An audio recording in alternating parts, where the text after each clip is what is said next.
Pernah nggak sih kita kepikiran, kenapa ya ada orang yang gajinya udah oke, fasilitas kantornya juga lengkap, tiba-tiba dia resign. Padahal kalau dilihat dari luar, hidupnya kayak udah enak banget.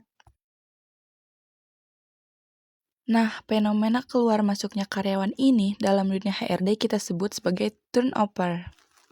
Gampangnya begini, turnover itu angka yang nunjukin berapa orang yang pergi dan keluar dari perusahaan dalam periode tertentu.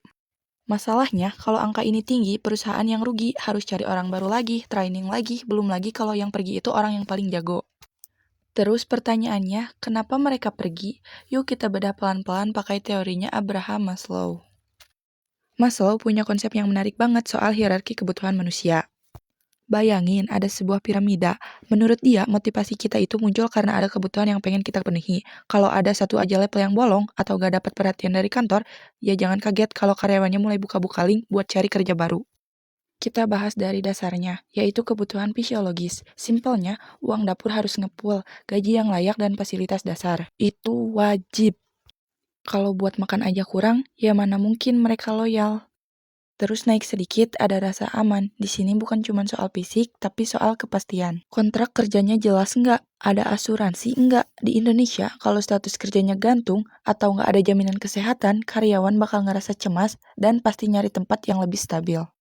Nah, ini bagian yang paling sering bikin orang kabur, kebutuhan sosial. Manusia itu butuh ngerasa diterima. Contoh nyatanya di Indonesia nih, banyak banget orang resign bukan karena tugasnya susah, tapi karena lingkungannya yang toksik. Mungkin karena senioritas yang berlebihan atau budaya gosip di kantor. Biarpun gajinya selangit, kalau tiap hari kena mental dan gak punya teman yang suportif, orang Indonesia biasanya milih nyelamatin diri sendiri dan resign demi kesehatan mental. Masuk ke level atas ada kebutuhan penghargaan atau harga diri, kita semua butuh diakui. Bayangin kalau kamu udah lembur tiap hari, target tercapai, tapi bos kamu cuek banget, nggak pernah bilang terima kasih atau sekedar kasih pujian kecil, rasanya kayak cuma jadi mesin kan? Nah, di titik ini motivasi bakal mati dan mereka bakal cari kantor yang lebih bisa menghargai manusia. Dan yang paling puncak adalah aktualisasi diri.